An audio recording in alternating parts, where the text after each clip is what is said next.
Bismillahirrahmanirrahim. Alhamdulillahi Rabbil Alamin. Wassalatu wassalamu ala ashrafil anbiya'i wal mursalin Sayyidina wa maulana Muhammadin sallallahu alaihi wasallam.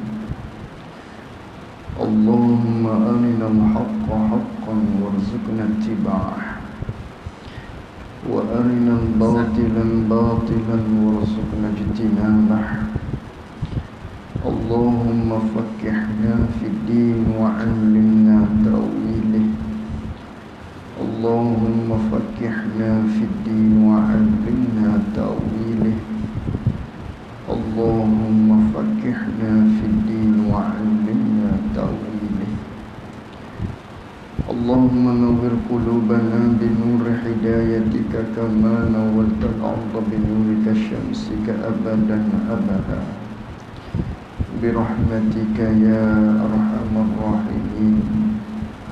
Allahumma iftah alaina futuhal 'arifin waj'al a'malana khalisatan liwajhikal karim. Rabbi shrah li sadri wa yassir li amri wahlul 'uqdatam min lisani yafqahu qawli. Allahumma salli wa sallim ala sayyidina wa maulana Muhammad. Baca kitab Muhimmah, muka surat 17, baris yang ke-6 daripada atas.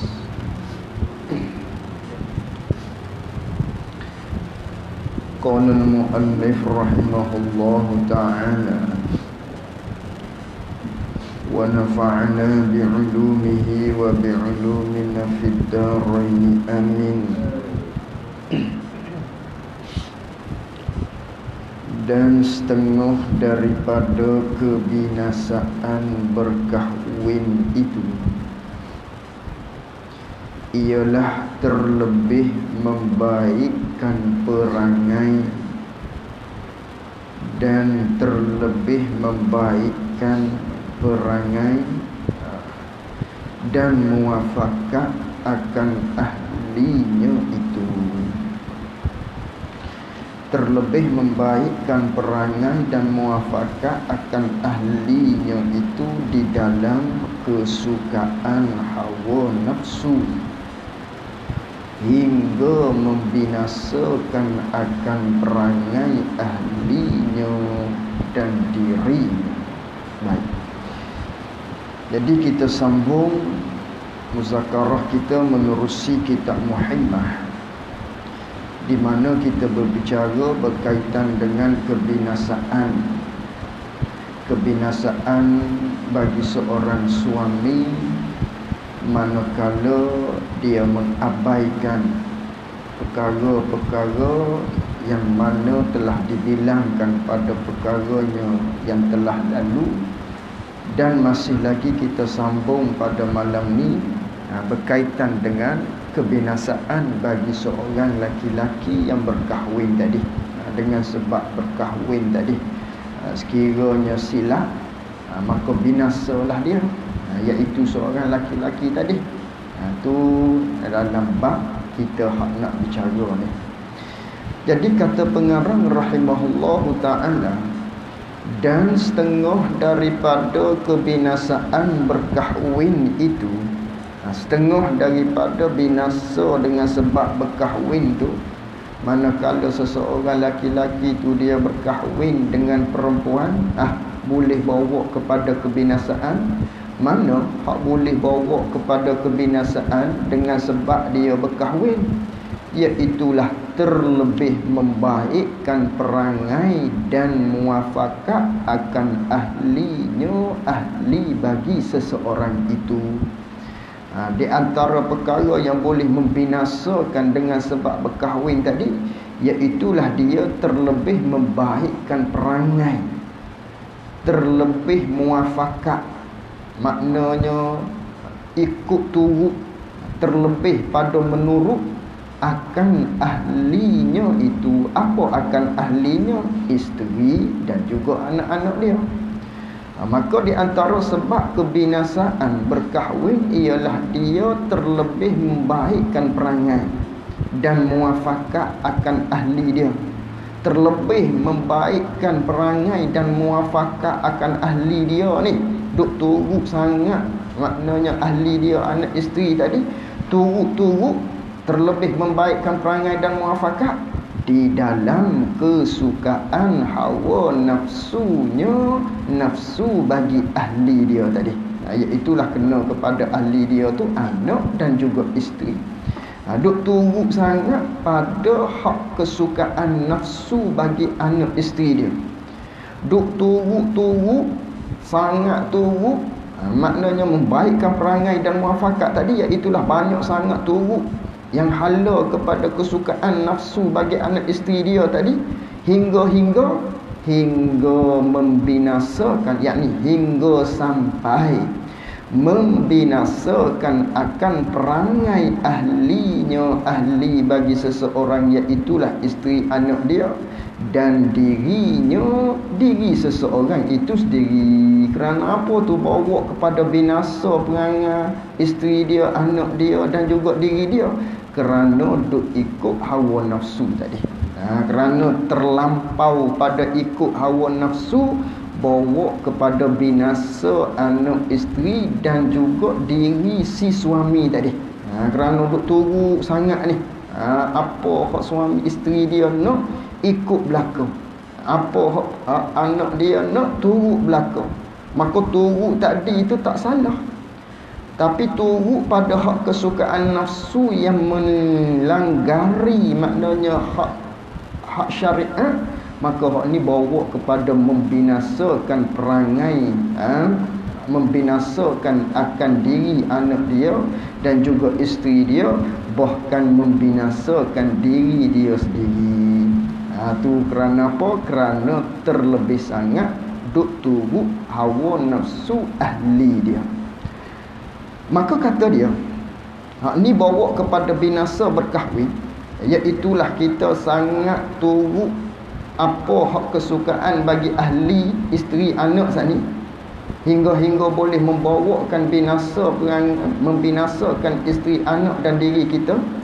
Tetapi kata dia, sungguh pun begitu, hendaklah ada sekalian itu membaikkan perangai dan juga muafakat akan ahli dia tadi tu dengan pertengahan.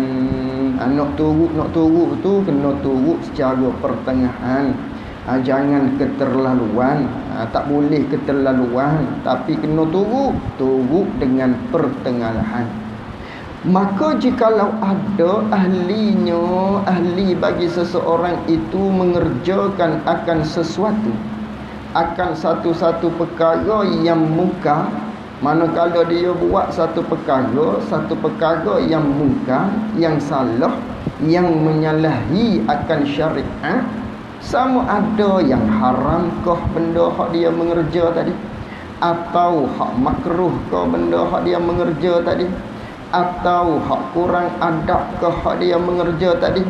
Kalau begitu, kalaulah anak isteri buat satu-satu benda hak munkar, hak menyalahi syariat, sama ada hak menyalahi syariat tu hak haram, ataupun hak mana makruh, ataupun hak kurang adab, maknanya dia buat, maka hendaklah, yakni maka wajiblah gitu. Maka hendaklah, yakni maka wajiblah ditegah akan sesuami tadi. Wajib dia kena larang akan dia, akan ahlinya. Dia kena larang serta dan memarahi akan dia, akan ahli tadi. Ahli mana ni? Ahli yang buat satu-satu benda yang mana benda tu menyalahi akan syariat, ataupun tak melanggar iri syariat, kurang adab, maknanya benda tu kurang dah. Tu pun kita wajib bagi suami tadi kena tegur. Kena tegur, tak boleh buat begitu. Tu maknanya. Umpama mana wajib kita kena tegur sekira dia buat satu benda yang mungkar, yang menyalahi akan syariat. Umpama isteri kita nak pakai seluar ketat misalnya, manakala kita ada isteri nanti, isteri nak pakai seluar ketat misal, wajib kita tegur. Tak boleh turut ikut hawa nafsu dia. Ataupun anak perempuan kita nak pakai seluar ataupun baju lengannya pendek umpamanya, maka suami tadi nisbah kepada isteri dia nak pakai yang tidak tutup aurat, baju lengan pendek umpamanya, seluar ketat misalnya, maka wajib tegur, wajib marah, wajib sekat, wajib larang, wajib tegur. Ataupun anak kita nisbah ayah, maknanya ahli kita tu ialah anak perempuan, nak pakai pakaian yang tidak menutup aurat misalnya, keluar daripada rumah pakai baju pendek ataupun pakai baju saiznya kecil, baju baby misalnya, yang pakai ke dia misalnya, maka kita sebagai ayah wajib larang, wajib tegah. Ni hak kata membinasakan dengan sebab perkahwin tadi, iaitu kita memperbaikkan perangai dan duk turut sangat-sangat kemahuan hak kesukaan nafsu bagi ahli dia, hingga boleh membinasakan anak isteri kita kerana kita tak tegur dia, dan membinasakan diri kita manakala pak dosanya naik kepada kita si suami ataupun si ayah. Sebab apa tu? Sebab kita tak tegur. Tak tegur tadi, tu salah besar. Tu tanggungjawab sebagai seorang suami, sebagai seorang ayah yang ialah ketua bagi keluarga. Tiap-tiap ketua tu disoal, akan ditanya, sebagaimana kita maklum dalam hadisnya, akan ditanya oleh Allah Subhanahu wa taala. Maka kita ketua, kita suami, yang ialah kita ni lelaki, manakala berkahwin automatik kita ketua. Manakala ada anak kita tu, maknanya kita dipertanggungjawabkan. Maka tak boleh nak terlalu membaikkan perangai. Tak boleh kita nak terlalu sangat duk turut kesukaan hawa nafsunya. Hawa nafsu hak mana hak tak boleh nak turut ni? Hawa nafsu hak mana melanggari perintah syarak. Hak ni wajib kita tegur, wajib kita larang, wajib kita tegah, wajib kita marah. Kerana apa? Akan membinasakan diri kita. Iaitulah kerana kita tak tegur, kerana akan disoal di akhirat, dan membinasakan diri anak isteri itu sendiri kerana buat benda hak haram. Maka berdosalah. Maka berdosa dia tadi tu, kita tak tegur, maka dengan kita pun akan diheret di akhirat kelak. Sebab itulah tengok di antara ayat Quran, Allah Subhanahu wa taala firman, di antaranya Allah taala firman kepada Nabi Adam, diceritakan di dalam Al-Quran, ya Adam, inna haza aduwwun laka wa li zawjika fala yukhrijannakuma minal jannah fatashqa.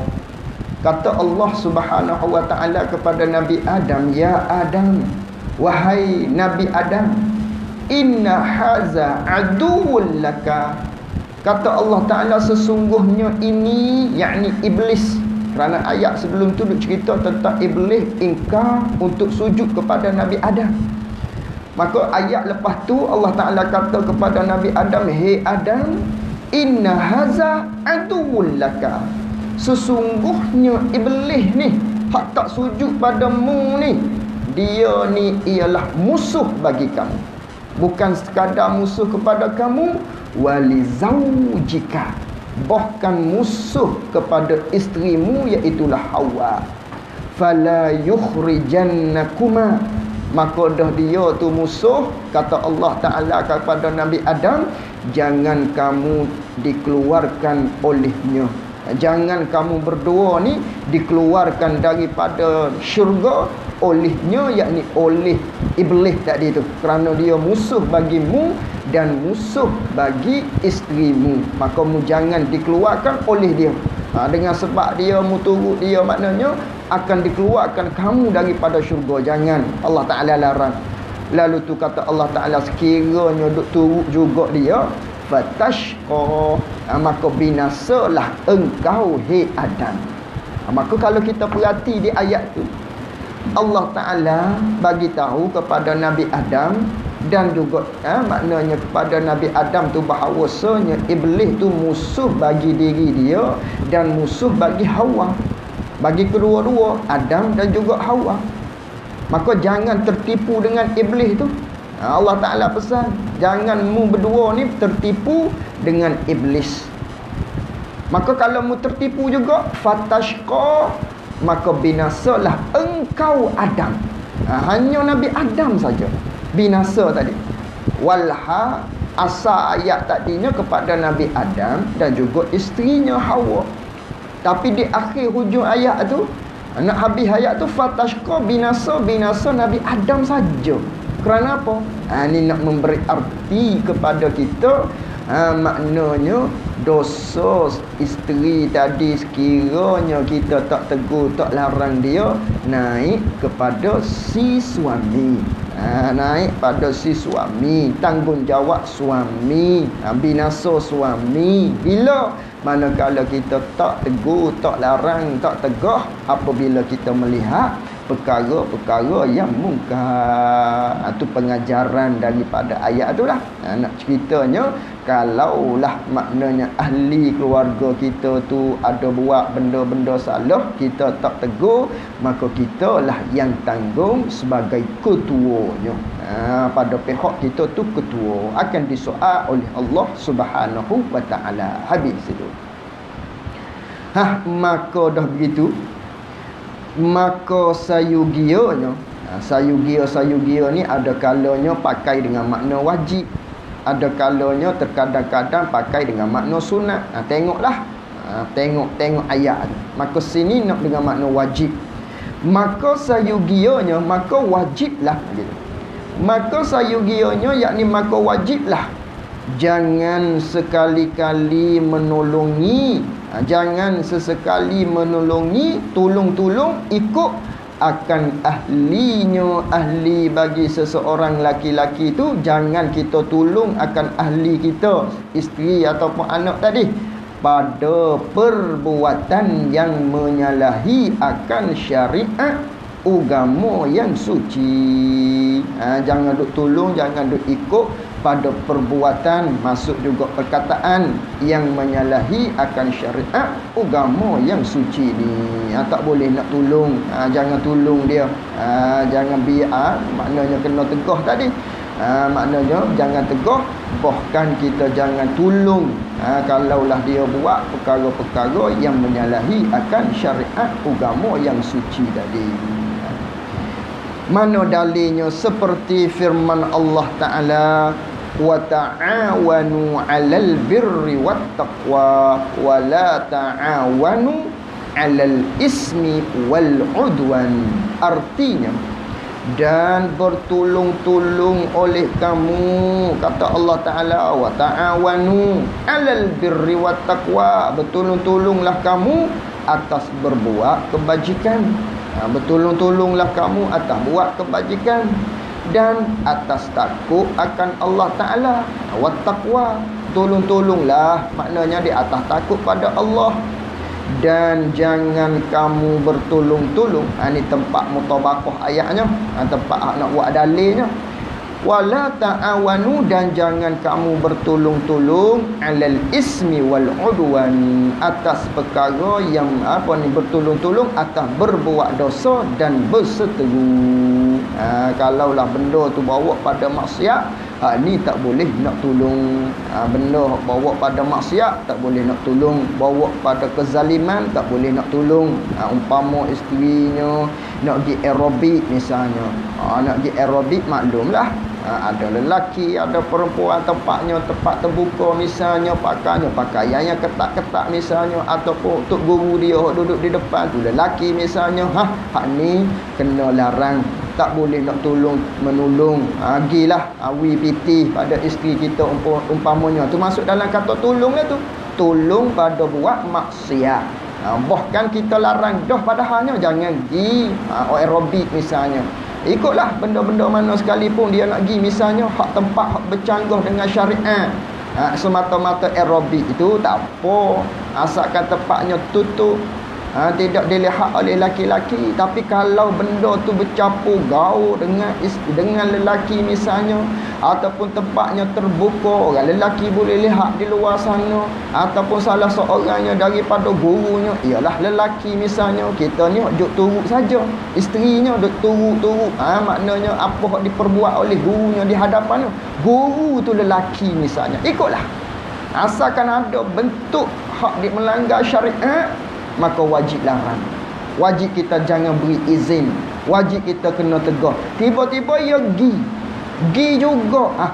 Jangan tolong. Mana jangan tolong? Jangan bagi duit. Nak bubuh minyak kereta, jangan bagi misalnya. Nyolanggar juga misalnya. Dah haka pada Allah satu, dah haka pada kita dosa lagi. Kemudian jangan tolong. Jangan tolong lagi. Maknanya kalau dia gi juga, jangan tolong dengan bahawa jangan duit. Kalau kenderaan hak kita, jangan bagi kenderaan kepada dia. Ikutlah. Tu jangan tolong kepada buat maksiat, bawa pada zalim diri dia. Tu jangan tolong. Tu wala ta'awanu 'alal ismi wal 'udwan secara umum ayatnya. Maka khususnya ni dalam bab kita sebagai suami tadi. Tak boleh nak tolong menolong di atas buat dosa, buat maksiat kepada Allah Subhanahu wa taala. Maka sangat besar kesalahan, maka sangatlah besar kesalahan dan kejahatan, sangat besar salah, sangat besar benda ni kejahatannya pada Allah Subhanahu wa taala, yakni di sisi Allah Subhanahu wa taala. Apa benda yang sangat besar kesalahan di sisi Allah taala ni? Bayan daripada pekerjaan lelaki mana yang mengikut kata isterinya, isteri bagi laki-laki, ikut kata isteri itu di dalam yang menyalahi akan syariat. Ini benda hak salah besar di sisi Allah Subhanahu wa taala. Sekiranya kita tadi buat perkara tadi, apa dia? Lelaki yang ikut kata isteri, tapi ikut kata isteri itu hak di dalam yang menyalahi akan syariat. Isteri tak tutup aurat, tak kata apa misalnya, isteri buat pergi pada tempat-tempat maksiat, kita tak ada tegur misalnya.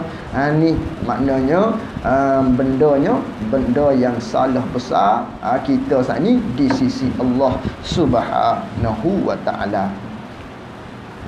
Seperti kata Hasan Al-Basri,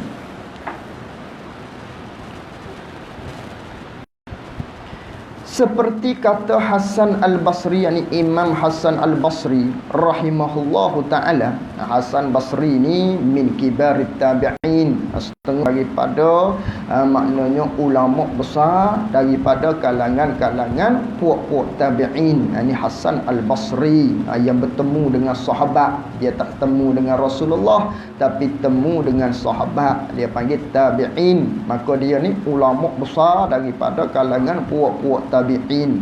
Orang Basrah, Basrah. Hasan Basri itu Basrah, Iraq sana tu. Jadi kata Imam Hasan Al-Basri rahimahullahu ta'ala, wallahi ma asbaha rajulun yuti'u imra'atahu fi ma tahwi illa kabbahu Allahu finnari.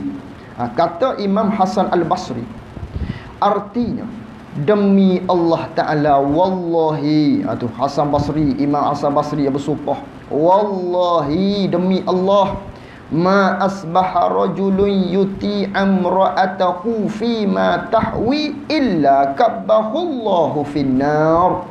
Maknanya demi Allah, tiada pagi-pagi seorang laki-laki Tidaklah berpagi-pagi seorang laki-laki yang mengikut ia laki-laki akan isteri dia.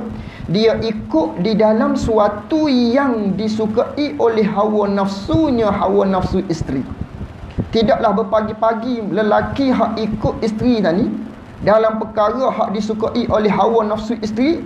Perkara yang disukai oleh hawa nafsu isteri ni pula yang menyalahi, yakni yang menyalahi akan syariat Allah. Orang ni lelaki ni hak turut isteri dalam perkara yang mana menyalahi syariat ni, lelaki ni tiadalah berpagi-pagi dia, melainkan menarik akan seorang laki-laki ini oleh Allah Ta'ala ke dalam api neraka, yakni di dalam negeri akhirat kelak. Ni laki-laki ni laki-laki yang ikut kata isteri, tapi kata isteri itu hak menyalahi syariat. Lelaki ni akan dihumbankan oleh Allah Ta'ala ke dalam api neraka pada hari akhirat. Mana dalil tu kata begitu tu? Seperti sabda Nabi sallallahu alaihi wasallam, la yuflihu qaumun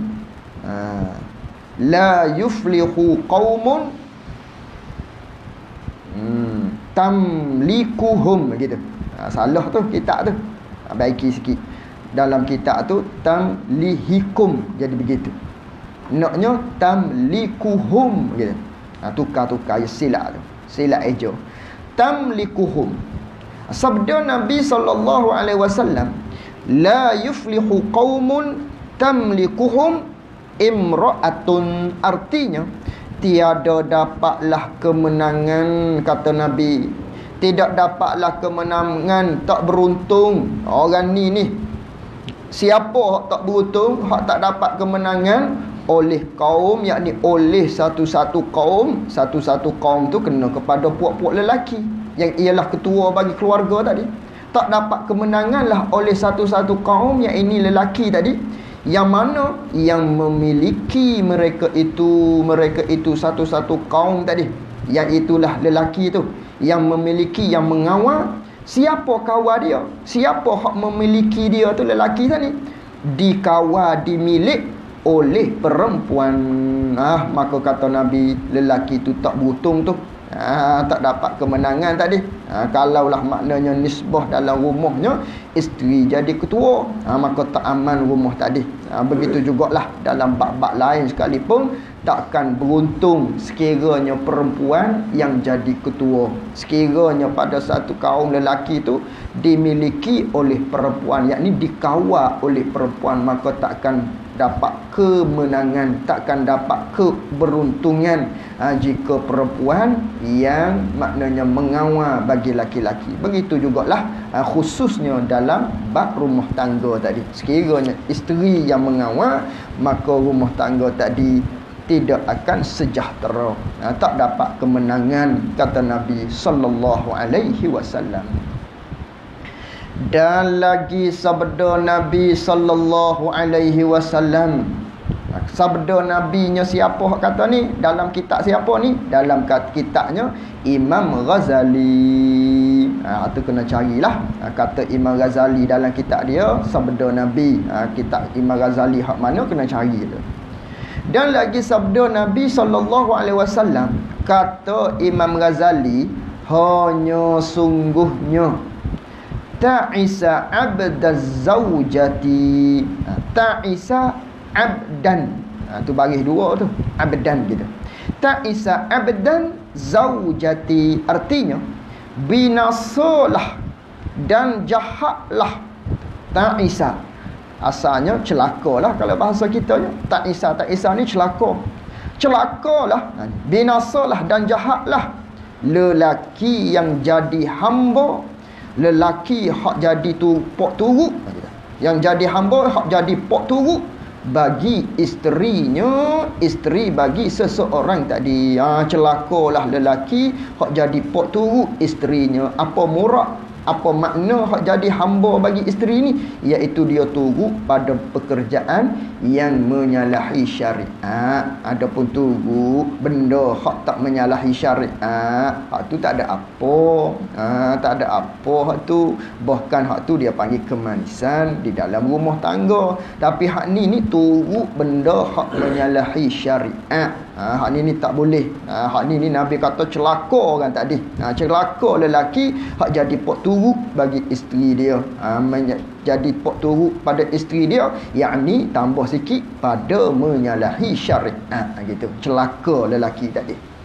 Bersabda Nabi sallallahu alaihi wasallam akan yang demikian itu, demikian kata celakalah. Maknanya apa tu lelaki yang jadi pok turut pada isteri, yakni pada menyalahi syariat, ataupun akan yang demikian itu kata Nabi tadi, tak beruntung, tak dapat kemenangan lah sekiranya dikawal kaum laki-laki tu oleh perempuan.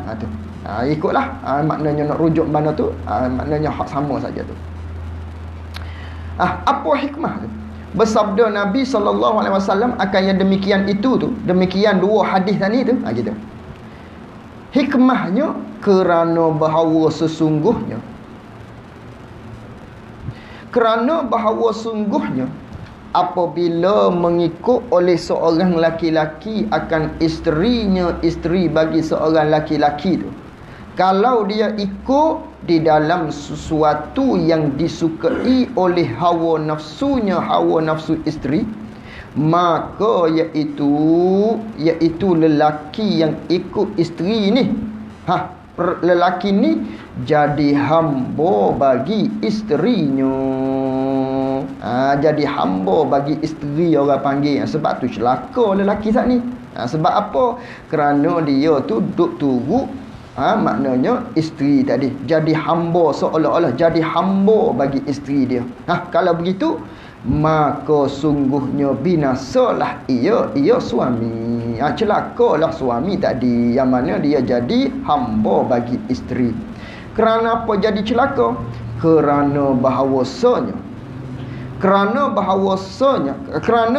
sungguhnya Allah menjadikan isteri itu, Allah Ta'ala menjadikan seorang isteri ni, yakni bagi seorang lelaki itu, Allah Ta'ala menjadikan isteri itu bagi seorang laki-laki seperti milik bagi laki-laki. Allah Ta'ala jadikan isteri itu bagi kita sebagai seorang laki-laki ni ialah seperti milik. Yakni seolah-olah serupa milik kita lah. Allah Ta'ala jadi tu hak milik kita. Perempuan ni milik kita, yakni isteri itu milik kita.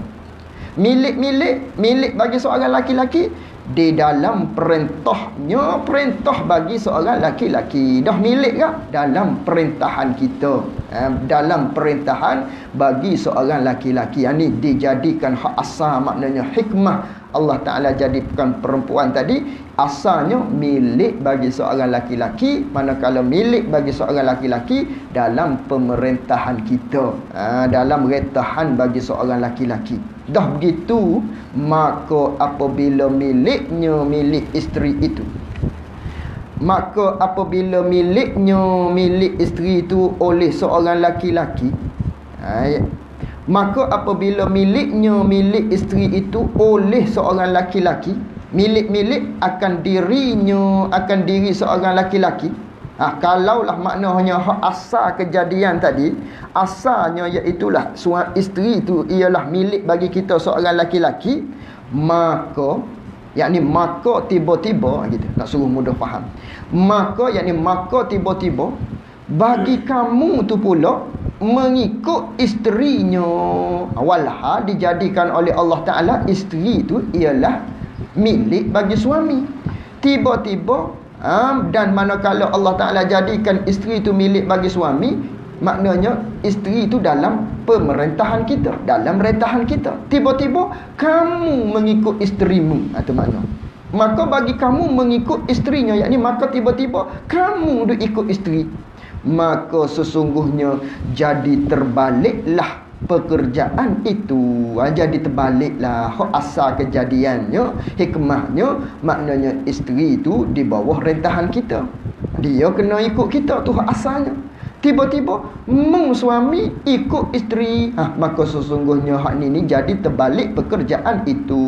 Jadi terbalik pekerjaan dia panggil. Macam mana terbalik tu? Nak taswir kata terbalik pekerjaan tu, iaitu jadi penghulu akan hamba. Yakni jadilah penghulu itu akan hamba. Yakni suami penghulu tu kena pada suami. Maka jadilah suami itu akan hamba. Suami itu jadi hamba. Dan jadi hamba itu pula, iaitu isteri, akan penghulu. Ini panggil terbalik pekerjaan. Penghulu jadi hamba, itu maksud. Penghulu jadi hamba, iaitu suami jadi hamba. Asalnya suami itu penghulu, tiba-tiba penghulu jadi hamba. Ketua jadi hamba.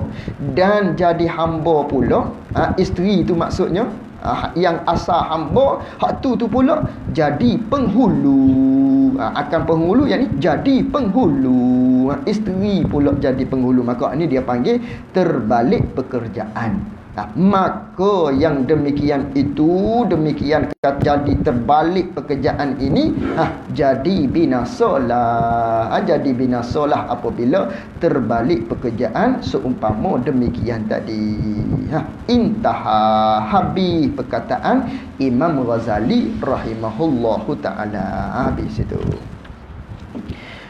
Dari kerana inilah, daripada kerana mana? Daripada kerana suami tu ikut isteri pada kesukaan hawa nafsu, maka kerana inilah, kata Sayyiduna Umar radhiyallahu anhu,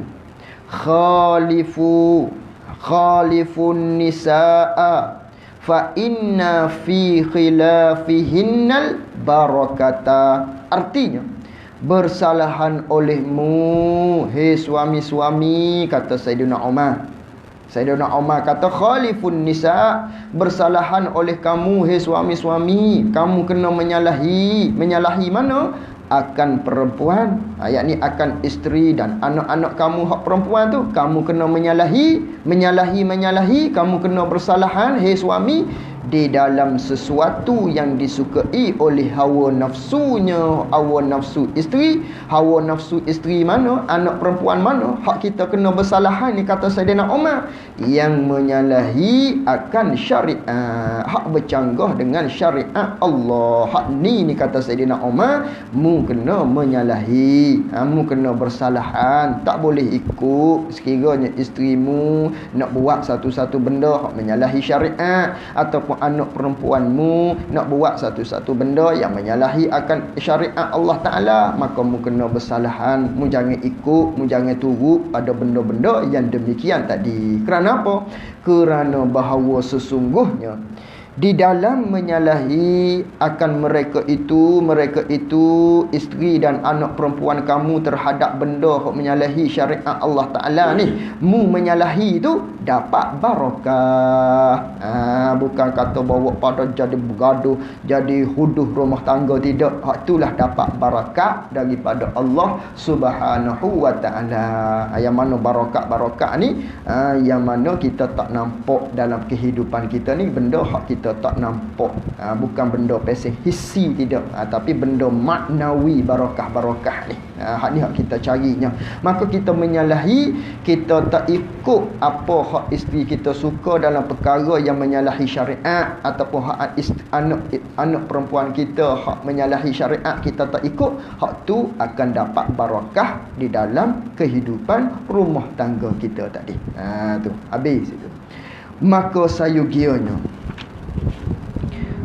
sayugianya segala orang yang takut akan Allah Ta'ala, bahawa sesungguhnya hendaklah memelihara ia orang yang takut akan Allah Ta'ala ni akan diri seseorang tadi, dan menjauhkan akan dia, akan orang yang takut akan Allah Ta'ala ni, kena jauhi daripada mengikut kesukaan hawa nafsu isterinya. Hawa nafsu isteri mana hak kita kena jauhi, hak kita kena pelihara?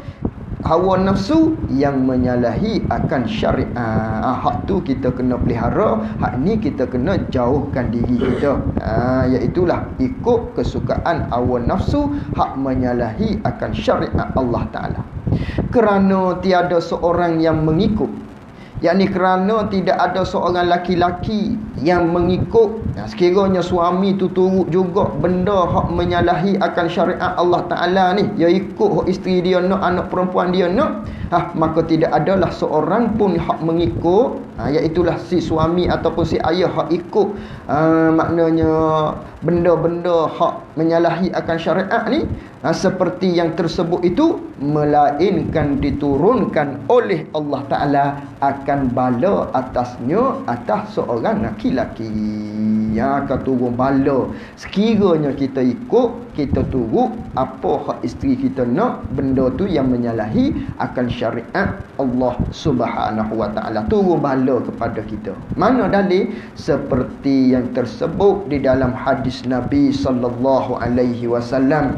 Nabi sebut iza fa'alat, sabda nabinya, iza fa'alat ummati khamsa asyara, iza fa'alat ummati khamsa asyara khaslatan halla biha al-bala'u.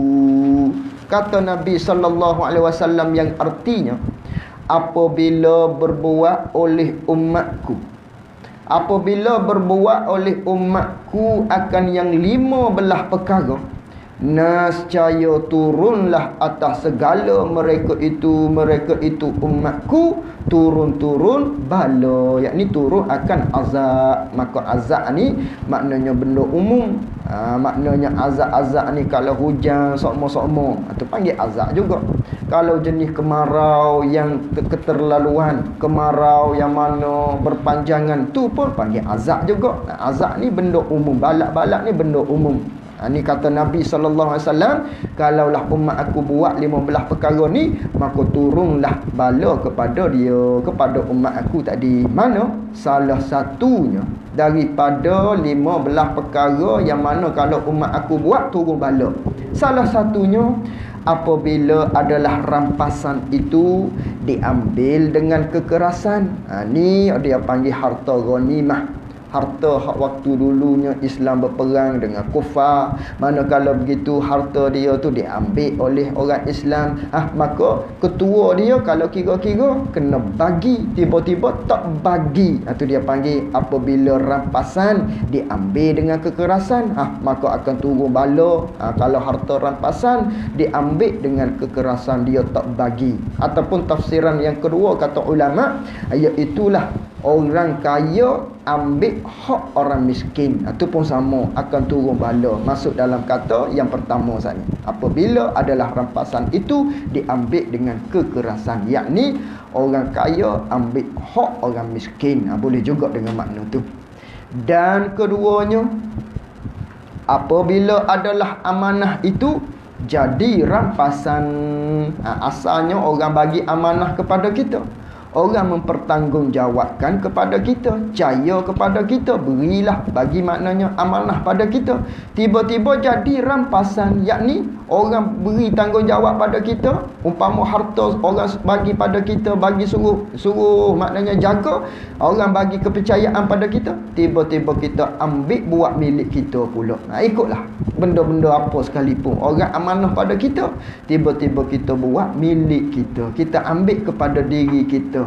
Asalnya orang bagi amanah, orang bertanggungjawab kepada kita, tiba-tiba kita ambil harta tadi, kita ambil buat hak kita. Ini pun sama, masuk dalam kata akan turun bala oleh Allah Subhanahu Wa Ta'ala. Itu yang kedua. Dan ketiganya, apabila adalah zakat itu akan jadi piutang. Ini yang ketiga, apabila zakat. Zakat ni maknanya asalnya milik hak orang asnah tu, tiba-tiba jadi piutang. Maknanya orang hak bayar zakat ni seolah-olah dia kata duit tu hak dia, maka dia bayar zakat tu seolah-olah dia katanya bayar hutang. Kalau tak bagi zakat, lekat hutang. Ni pun sama. Walhal kita tak boleh nak rasa begitu. Kerana zakat ni bukan hak kita. Cuma duit zakat. Mana kalau dikira-kira hasil lah, ni duit zakat. Duit zakat ni bukan hak milik kita, cuma duk kita. Duk kita saja. Milik siapa ni? Milik hak asnah tu lah. Milik hak orang berhak ambil duit tu. Maknanya milik dia duit tu, bukan duit kita, cuma duk kita. Tiba-tiba kita bayar zakat tadi, duk rasa hak kita, dan kita bayar zakat tadi seolah-olah kita bayar hutang. Tak bayar hak ni rasa lekat, hutang rasa begitu. Ni salah juga ni. Kerana hak ni tak boleh nak rasa begitu, kerana hak dia. Kita kena bagilah kerana hak dia, bukan hak kita. Cuma duk kita. Gitu. Maka kalaulah orang tu maknanya zakat tadi dia anggap seperti bayar hutang, maka tunggulah kata Nabi SAW akan turun azab kepada umat aku yang rasa begitu tadi. Itu yang ketiga. Dan yang keempatnya kata Nabi SAW, apabila adalah mengikut laki-laki akan isterinya. Ini tempat syahid dianya, tempat hak dia naknya, tempat murak dianya, tempat mutabaqah dalilnya. Itulah apabila adalah mengikut lelaki itu akan isterinya. Apabila lelaki ikut cakap isteri pada hak menyalahi akan syariat Allah Ta'ala, akan turun bala. Dan kelimanya apabila adalah derhaka ia seseorang akan ibunya. Orang yang derhaka pada ibu dia, ni pun turun bala, maklum. Dan keenamnya berbuat kebencian gitu. Berbuat kebencian tu kitab tu silap cetak tu. Keenamnya berbuat kebencian ia seseorang akan taulan dia. Dia buat kebencian akan taulan dia, dengan maknanya dia pandang hina pada rakan dia, buat balah dengan rakan dia. Itu semua masuk tu. Itu yang keenam. Ketujuhnya benci ia seseorang akan bapanya, benci pada pak dia. Dan kedelapannya terangkat diri seseorang, terangkat dengan makna menonjol diri seseorang atas segala saudara di dalam segala majlis. Maknanya dia akad diri sendiri, dengan maknanya orang lain dalam majlis tu rendah belakalah. Rendah belaka dia je. Maknanya hak alim, kalau nisbah kita duk mengaji, dialah hak hebatnya, dialah hak bisanya. Ni pun orang panggil maknanya setengah daripada 15 perkara yang akan turun bala di atas umat Nabi sekiranya dia buat perkara-perkara yang demikian tadi. Tu rasa dia lebih daripada orang. Sedangkan agama ni suruh kita tawaduk. Gitu. Kesembilannya adalah penghulu. Kesembilannya adalah penghulu, yakni ketua bagi segala kaum itu. Bagi satu-satu masyarakat dialah ketua. Ketua ni yang terlebih hina bagi mereka itu satu-satu kaum ataupun satu-satu masyarakat. Ketua tu hina, umpamanya tok lebar ke, imam ke, dipandang hina dalam masyarakat satu-satu kaum tu. Ini pun setengah daripada akan turun bala. Dan kesepuluhnya, apabila adalah sebaik-baik lelaki takut akan bagi kejahatan bagi seseorang laki-laki yang lain. Hak orang baik ni takut kepada lelaki hak lain hak buat jahat. Maknanya kita takut kepada seseorang kerana dia tu jahat ke, kerana dia tu zalim ke, kerana dia tu gedebai ke, kerana dia tu backing ke, something ke, ikutlah. Itu pun setengah daripada perkara yang akan turun azab daripada Allah Subhanahu wa ta'ala. Dan ke-11, diminum segala arak. Minum arak, segala arak tu maknanya perkara-perkara, tiap-tiap perkara yang memabukkan dipanggil arak lah. Tu dia panggil segala arak. Minum arak maknanya tiap-tiap benda hak memabukkan dinamakan arak gitu. Dan kedua belah dipakai, yakni oleh lelaki gitu. Dan kedua belah dipakai, yakni oleh lelaki, pakai segala perhiasan sutera. Lelaki pula pakai sutera. Ini pun sama juga turun bala oleh Allah Ta'ala. Dan ketiga belah kata Nabi, mengambil oleh kaum itu akan hamba perempuan. Dia ambil hamba perempuan ni, dia ambil sebagai apa? Bernyanyi-nyanyi. Dia ambil sebagai penyanyi. Ni penyanyi. Ni penyanyi apa semua tu sama lah tu. Itu maknanya turun azab daripada Allah Subhanahu wa taala.